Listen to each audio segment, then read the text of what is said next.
Okay, so right now I have the start on one side of using the oil pastels that we're going to use for creating that unique eye. We're looking at how we can make the eye be the focal point and how we can make it pop off of the page. So as you can see already, just adding that pop of color with the black and white, you can see how the eyes are already starting to stand out. And since we're going to do the watercolor for the background, the texture that we're going to see in the eye itself here will really help. So what I wanted to point off here and show you is using the first half, you'll notice that I started going from dark to medium to light. And as I went with the lighter, I went over with some white pastel, and then I did a little bit of an outline with the black on the bottom, and I'm going to show you all of this. But mainly, when you look at an eye, you want to see where the shadows are, and that's what really makes it stand out. So you tend to have shadow closer to, your lids, your eyelids, or the corners of your eye, and then by your pupil to kind of give it that pop. And the most important thing is when we use oil pastels, after practicing on your paper, before we do our final project here, you'll notice how it blends, how it works, and it's a really fun type of oily crayon as you use it. Now, I used a variety of different colors. So for the blues, you'll notice I have these different blues here, the white, and then I have the black. And then for the purples, we've got these three purples here. It's kind of hard to see the color difference. But here you can see it's almost like an indigo. You got like a violet and then more of a bluish purple too. So those are those three. And I didn't really use this one yet, so I'm tempted I may or may not. And then I used the yellow. Now already you're probably looking at what's popping off the page, and you'll see the yellow and the purple. They are called complementary colors, and complementary colors complement one another. They really make each other stand out. So complementary colors, if you're interested in using those, would be purple and yellow. The next set that you can use that are complementary are orange and blue. So you can either do the light blue or the dark blue. Dark blue will really give you that good contrast. And the last one is green and red. So those are your complementary colors that really make things pop and stand. But let's go into this eye part here.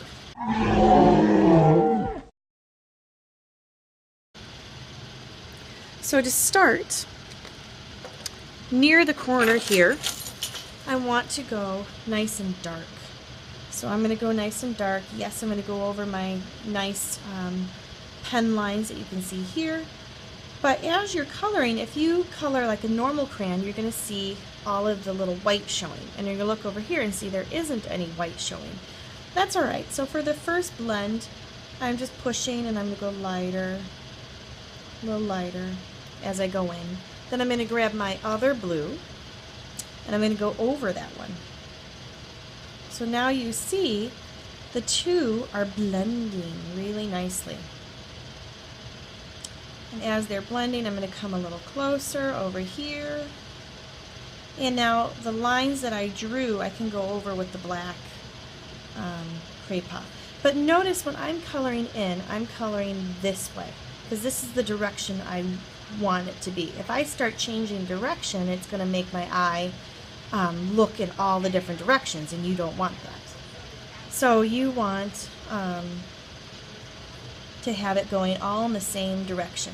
So I'm going to kind of skip around from this area here, just nicely. I'm just coloring, staying in those lines.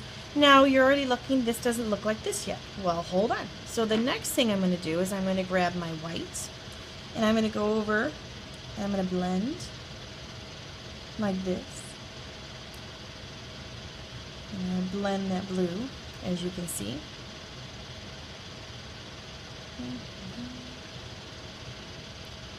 Blending it that way.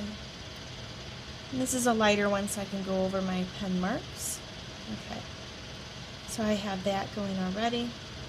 Now I left a little bit of white, and that's why that area is showing, but I wanted to have that white to show the strongest in this area here. After that, I'm going to grab my dark blue again, and I'm going to just lightly go over this and make the transition a little bit nicer. And go down here, as you can see.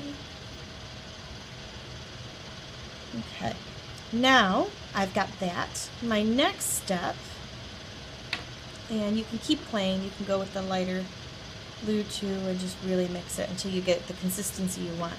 Now I'm going to take the black and lightly, I'm going to go just a thin line of the black over, and you can see how that's going. You don't want it thick. You want the black to be very subtle. Now I had those lines here. I'm going to just redraw those so I can see them again. And you see how that pops out. And then I draw it this way here. And these ones I can easily go over again.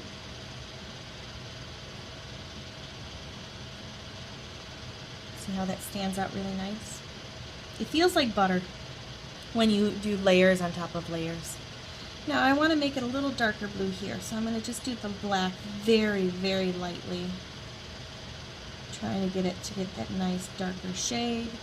If you get it too dark, sometimes, but not always, you're able to go in and do the color on top and it blends it off. I might use this little violet part here to throw in the pop of color. There. So now I've got these two blues of those sides done, and I'm going to finish the inside here. So I started with the yellow, and then I started with the purple here. And these were the three colors that I was doing inside the eye. Well, two actually. So I might continue on the top here. I'm doing the nice dark purple,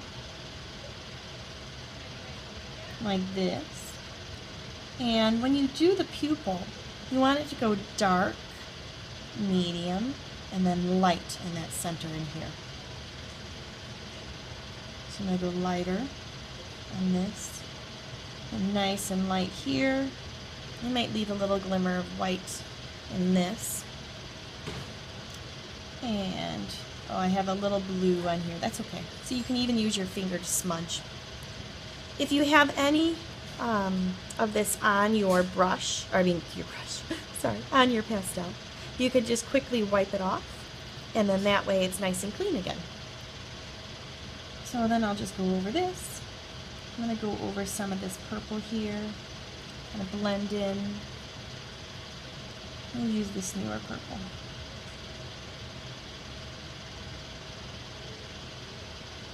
Go over that area that I had that blue.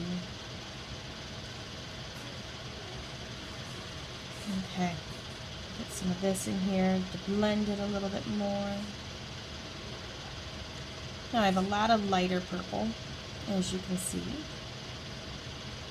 And I'm going to do my light white in here. Actually, that could be a shadow even. And then I'm going to do my darker purple. See, you go dark on the top. You always want it a little darker. Okay. The black, and I'm just doing a gentle, little, not thick, but just a little tiny outline of the black, making it nice and dark again on the edges, which makes the eye stand out really well. And then I'll go over that dark purple on the top here, like that, stand out. As you can see, it just gives it a cool shadow effect.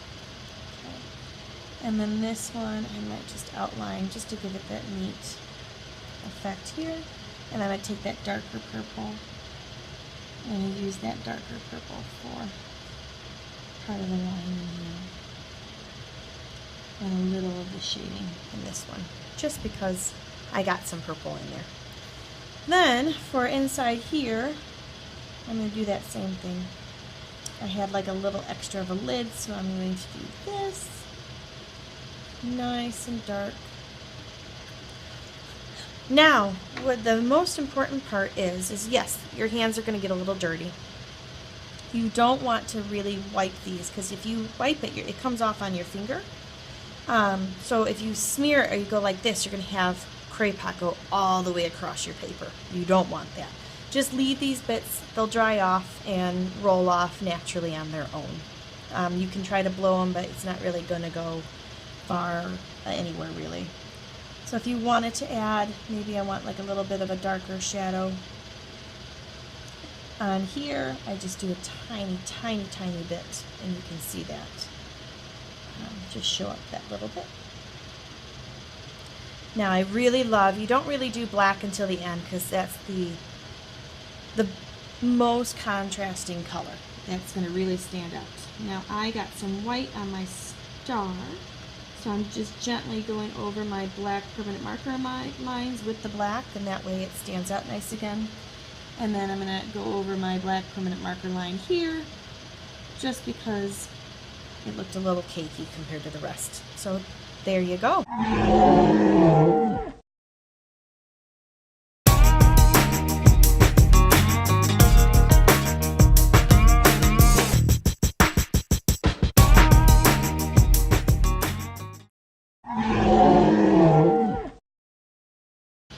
So as you see, I'm working it as I go. I take a step back, I look at it, and then see where I want to darken things and where I want things to really stand out and pop. Then I go back to the black. Black is always the last color that you go for, because it is the darkest and it covers everything really nice, and that's where you get that good contrast and shadow to pop. So not all of you have this whole big thing. You might just continue it. I just had broken it up. It's an option for you. Just makes it a little different. Cover that back up, and I want a nice, clean, crisp line above my eye here. Maybe make it a nice, thicker line. Maybe that's what I'm looking for. Yeah, that's what I was looking for. So there you go. Now, after you've done this, that's when we do the watercolor for the background, and that's when it really makes your eye stand out. So you can see as I zoom in what it looks like up close. You still have a little bit of the specks, but that's okay. Can't get everything, as this is your first time using the pastels like this.